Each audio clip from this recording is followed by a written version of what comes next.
Hello, everyone. Welcome to the Zoom Q&A with Adrianne Lobel, who is the one of the producers of the presentation we're showing next week called A Year with Frog and Toad on the 23rd. Adrianne was kind enough to spend some time answering some questions from the executive director of Ann Arbor District Library, Eli Neiburger, about the presentation that she helped produce, A Year with Frog and Toad, and also about her family. She is the daughter of Arthur Lobel, and her parents were the writers and illustrators of the beloved children's series, Frog and Toad. So please join me in welcoming Eli to the stage. Hello, welcome everybody. Thank you so much for coming today. And we'll be talking with Adrianne Lobel. So welcome, Adrianne. Thank you so much for joining us here in Ann Arbor. How are you today? I am good. How are you? Doing well. Do you have snow up there? No, it's just very gray and rainy. Very gray. All right. So I'm going to ask a couple questions to get you started, and then we'll see if there's questions from the audience. So first, tell us, growing up with two artists as parents, tell us about how you first got into art and what maybe your earliest memory of a work that you made was. Oh, well, we're talking many years ago. Yes, I was the child of two artists, and they were very poor artists. Had just graduated from Pratt when I was born. I never remember being anything but an artist. And I remember just sitting under, they had a door that they had found, which they put on two sawhorses, and that was their drawing table. And I sat under that. And since they were both freelancers and working at home, they didn't really have much time for me. So they gave me a lot of art supplies. And I just felt like I was one of the three artists living in that apartment. And what role, as they started producing books and as your dad started writing books, what role did those books play in your childhood? Well, it didn't seem that unusual to me to have a father who was writing stories. And when I was little, he read them to me. One of them was actually based on me. It's called Prince Bertram the Bad. Uh, and he would often draw my friends and me in the books. So that was fun. He was also great at birthday parties. He would draw things for the kids. So he was a very entertaining man. But I didn't find that there was anything unusual about it. Sure. He did not start writing the Frog and Toad books until the early 70s, at which point I was in high school. So though I was aware of his work, I was not an audience for his work at that point. Sure. Now, one of my favorite books of his, which was much earlier from 1969, was Small Pig. That is a book that I adored. My children loved it too. Were those books when you were a little kid? Was that something that he would read to you frequently, or? Yeah, he would read me his stories. He'd also read a lot of other people's stories, and he was a very good actor. He had a wonderful voice, and in fact, he did a lot of audio recordings of his own books, but also others at the time. And what I remember most, and this is probably the most magical, is that when he was writing, he would sit in his chair in the afternoon with a yellow pad and a pencil, and he would read out loud as he was writing. So you would just hear him in the living room, kind of speaking in a very animated voice, um, because he knew that's how his stories would be experienced. So tell us a little bit about how you started to get interested in theater and set design, starting as an artist and then getting into school, and how did that start to become a part of your life? Well, I was most interested in being a painter, and my parents frequently took us to Europe, and I would spend a lot of time in museums looking at art. They also took me to a lot of theater. I was lucky enough to grow up in Park Slope in Brooklyn, and that was just a hop, skip, and a jump to Manhattan. Also, Brooklyn Academy of Music, and I saw a lot of theater growing up. And it just occurred to me, I did summer stock. I started doing summer stock when I was like 13. Um, it was fun. It was a party. And it occurred to me, I never particularly wanted to be an actor. I felt very uncomfortable on stage.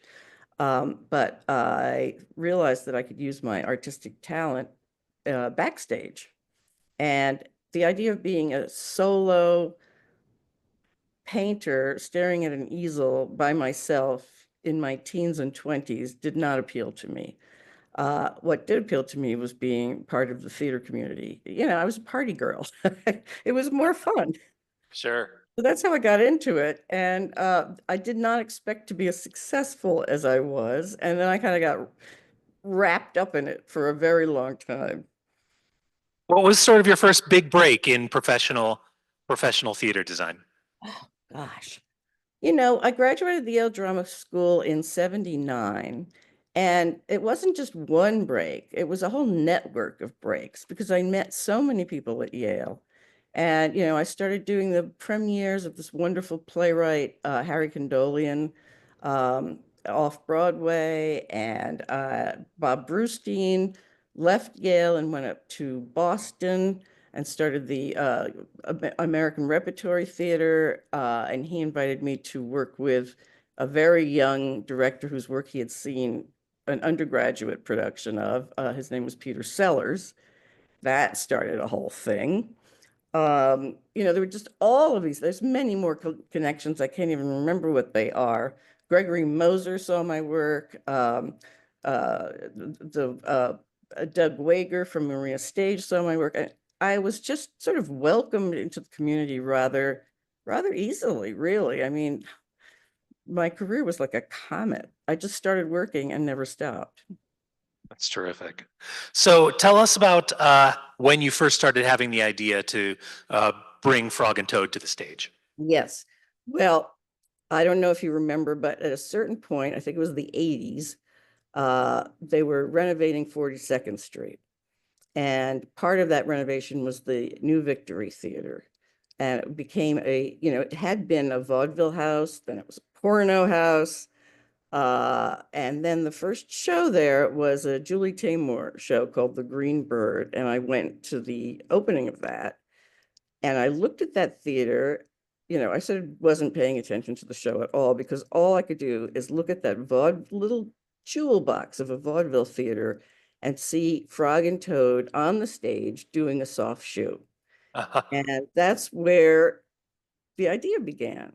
And, you know, I know a lot about where Frog and Toad comes from in my father's mind. He was a huge old movie fan.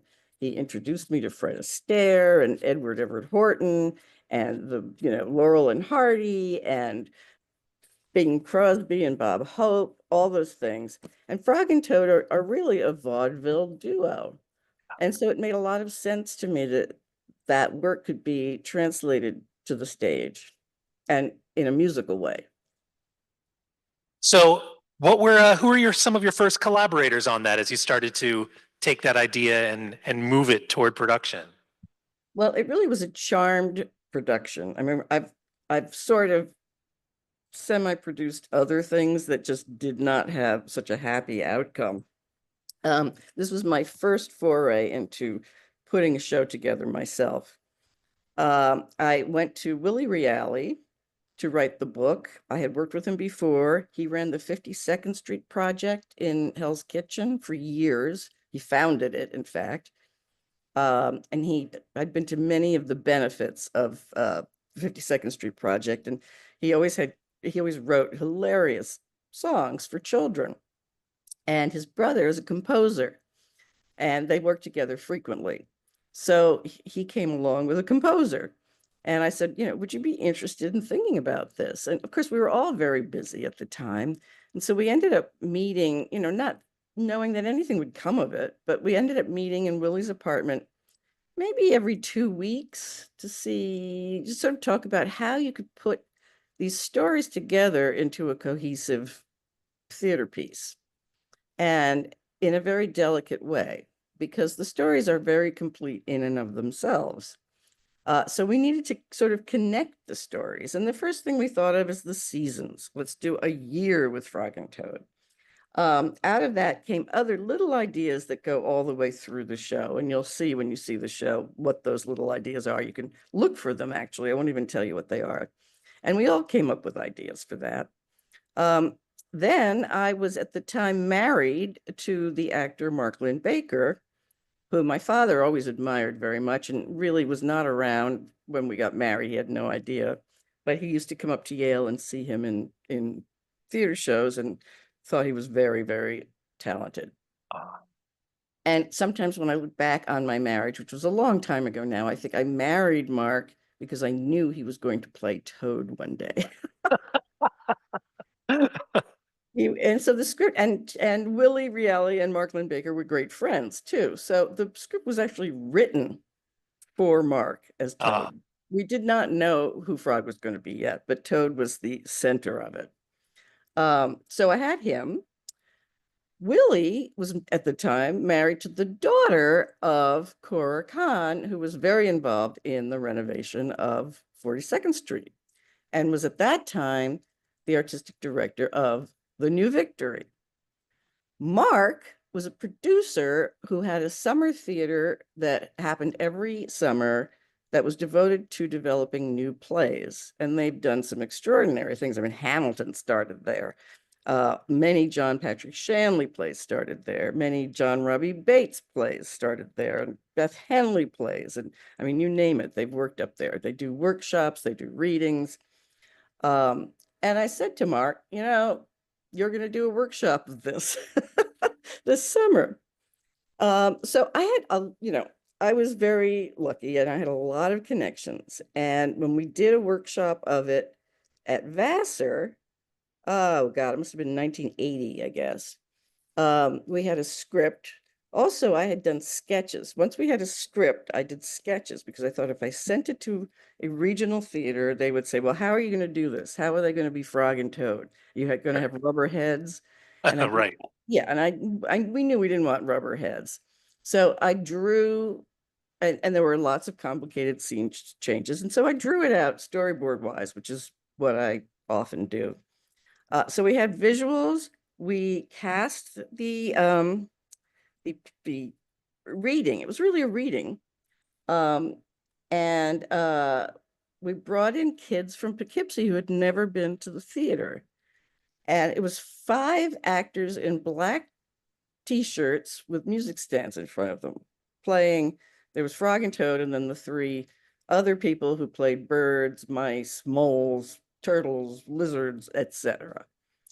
And these kids came in and they were really kind of inner city Poughkeepsie kids, not highly cultured.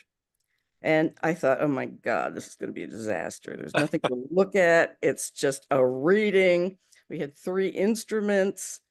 Well, they went crazy and they had no problem. You know, if some actor was a mole one minute and a mouse the next, they followed it all along. And then they stormed the stage at the end and asked everybody for their autographs. It was really wonderful. Lovely. I did an illegal recording and I put together a package of the sketches, the recording. We actually recorded 3 or 4 songs, I think, in a soundstage with an 8-piece orchestra. And I had this whole package put together. And in my heart, what I wanted to happen was I wanted the Children's Theater of Minneapolis to do it because I had worked in Minneapolis a lot, not there at the Guthrie, but they had a great reputation for children's theater and a really great reputation for top-notch production. I also went to my friend James F. Ingalls, the lighting designer, who I've worked with constantly and adore, and my sadly now gone brilliant friend, Martin Pakladinas, the costume designer, to do the costumes. One other very important person I went to was David Petrarca. And I got him, and we had a script he got him in a little earlier than, of course, the read-through because we needed a director. And, you know, to my joy, he was interested in doing it. And he is very good at editing and working on new material and shaping it. So he actually came up with the idea of bookending the show with a sort of, I call it the Babbitt and the Bromide number, which is where they're sleeping and they're hibernating. They're hibernating at the beginning and they're hibernating at the end. And that was a brilliant idea. So I had my team, and they were all top-notch Broadway people. Um, I sent all of this. Oh, and the other thing that happened is that Cora came up to see the workshop and said, if you can get a production of this on, we'll bring it in. So there I was, the pathway to the new victory. Yeah. I sent everything to Peter Brosius, who was at that time, he just retired like a year ago, but he was running the Children's Theater of Minneapolis. He called the next day. He said, can you get out here? So David Petrarca and I flew out.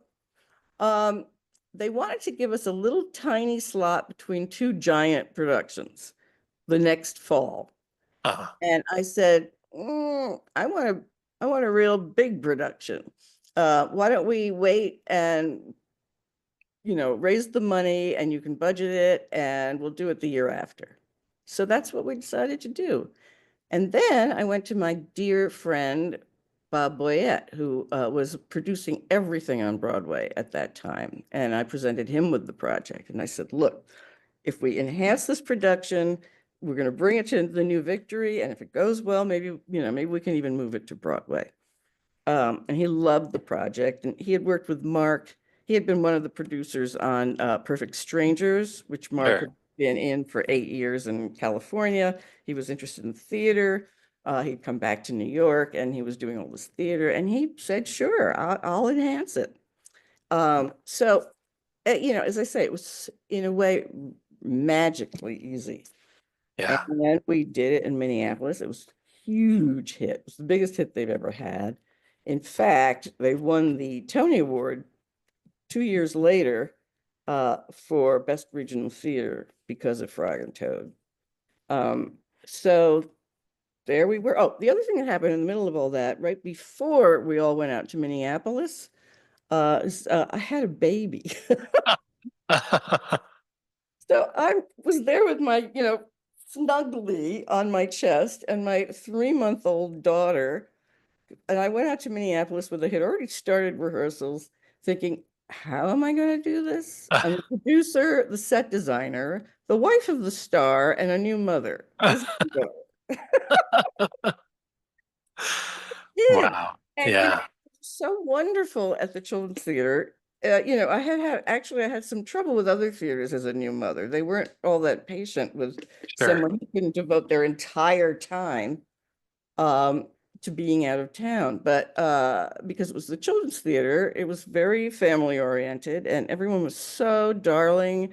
And I had, young women babysitting me around the clock. And I mean, Ruby sat up for the first time in the middle of a rehearsal, or rolled over or did something. And, she was surrounded by frog and toad and snail, and they all stopped and clapped for her. I mean, it must have Oh, been a man. crazy hallucination for her. Sure. Anyway, and then we did the show, and it was so gratifying to sit there and watch my husband play Toad with my daughter on my lap, and even the props were moving, because I tried very hard to emulate the drawings, like that clock. Yep. Clock was based on a clock that we really had growing up, a Victorian clock. And then they made it in the prop shop because they could make anything. And I just thought my father would have been so thrilled. Oh, that's amazing. Okay, I want to make sure we have a chance for questions from the audience. I want to ask you one more question. Since set design, you've been doing a lot of painting and a lot of amazing painting and embroidery of your painting. What I want to know about is the paint mobile. Tell us about your vehicle for going down to paint by the water. I have this green John Deere Gator thing. It's a 4x4. I mean, anybody who has farm equipment will know what it is. It's bright green. And I put all my stuff in the back. And you need a lot of stuff if you're doing oil painting in the woods. You need turpentine, brushes, palettes, water, bug spray, an easel, several canvases, a palette knife, the paints. It goes on, and paper towels. If you forget anything, you have to go home and get it. So it's nice to have it all packed in there. And yeah, and during the summer and warm days, warm weather, I paint outside. And then I work from those paintings the rest of the year. That's what I'm doing now. That's terrific. All right. So do we have any questions from the audience today? We've got one up here. Alicia's coming up with the microphone.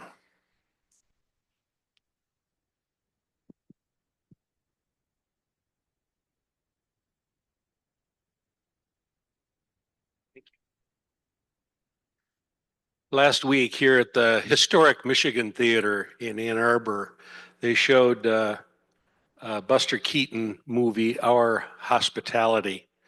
And there's a great little quick snippet in there of the corner of Broadway and 42nd Street. Wow. So I recommend you catch that. We just, Yeah, I love that about those movies is that they're yeah, all on location in New York. And there's that one where they're driving. I think it's a Harold Lloyd movie, and they just drive all through the city, and you see it in, what it looked like in the 20s. well, we enjoyed it so much here that we got the movie from our local library and we watched it again last night. And just a terrific, terrific movie. And it was an especially great experience here in the theater because the soundtrack was live music on the historic Barton organ here in the It's theater. fantastic. So we actually enjoyed the organ soundtrack more than the one that came on the DVD. Uh-huh. But my question is there a story behind your sweater? We walked in a little late. We were in line for popcorn. I love your sweater. And Oh, this is there a sweater, well, yeah, is there a story behind that? there's no story. It was supposed to be distributed by a company this winter. I couldn't find it anywhere. It was kind of upsetting. Hmm. There's a place making t-shirts and sweaters and all kinds of frog and toad stuff right now, and they did very well with the t-shirts at Target. And I was all excited when the sweater happened. My brother and I really run the whole estate at this point, and we have approvals of all the designs. And they told me that the sweaters would be available at God, it was a store, not Walmart. I can't, one of those big box stores. And I went several times before Christmas. I couldn't find it ever. So I don't know what happened. I thought, here's a woman who is so talented, so artistic. Maybe I she knitted it did it myself. herself. Yeah. No, I'm afraid The other not. question I had, was there any inspiration for your dad writing the Frog and Toad stories? I mean, it kind of reminds you of The Wind in the Willows and Yeah, did it, well, actually, I take a lot of credit for that because we used to summer in Vermont. And when I was about 11 years old, I loved frogs and toads. Toads were easier to catch because they're slower. So I came in with a little toad in my hand, and my father looked at it and said, "Oh, what a nice frog you have there."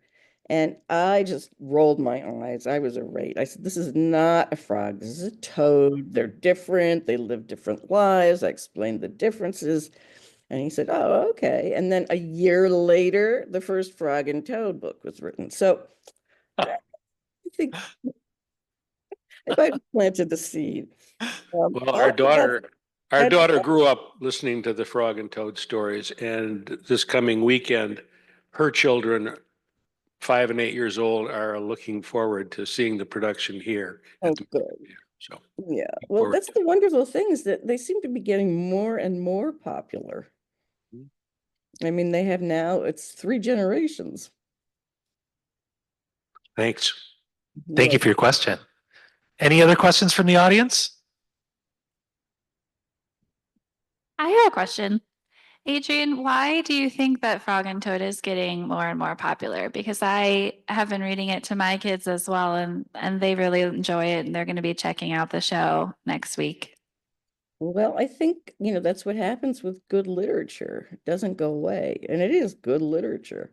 Um, you have happy memories of hearing it when you're a child, and then you grow up and you want to share those happy memories with your children, and it goes on and on. And if a book has holding power, then that's what happens. It's a classic. I remember one of my kids when just learning to read and reading, the covers of all books, and him saying Arnold Lobel because he was reading, reading the author. Yeah, Lobel, yeah, that's I right. like that. That's sweet. Any Yeah. other questions from the audience? We're about out of time. I would like to say one thing though, Please. for the grown-ups as well as the children, the music, the orchestrations for the show are very sophisticated and they can be enjoyed by everyone. It's not entirely a kid's show. When we did it in Minneapolis, after about and it was there for 3 or 4 months, finally word got out and Saturday nights were all grown-ups. So it works on so many levels, the show. Yeah, and it's always also a hallmark of great content for kids. I know Mr. Rogers had very complicated jazz piano for Mhm. most of those shows, and that was just a big part of the appeal. And you know, a lot of people now associate complicated jazz piano solos with Mr. Rogers as a result. Right. Well, that was one of the things also that when we started working on the show, I was really insistent that it had a kind of 1930s sound to it, a Gershwin, Irving Berlin kind of sound. It's terrific. Yeah. Well, thank you so much for your time today, Adrianne. A really pleasure to meet you and for all your creative work. And we're all looking forward to seeing the show here next week. Have fun with it. All right. Thank you so much. And thank you all for coming. Bye. Bye, Adrian. Thank you. Thank you. Bye-bye. Hi, Adrian.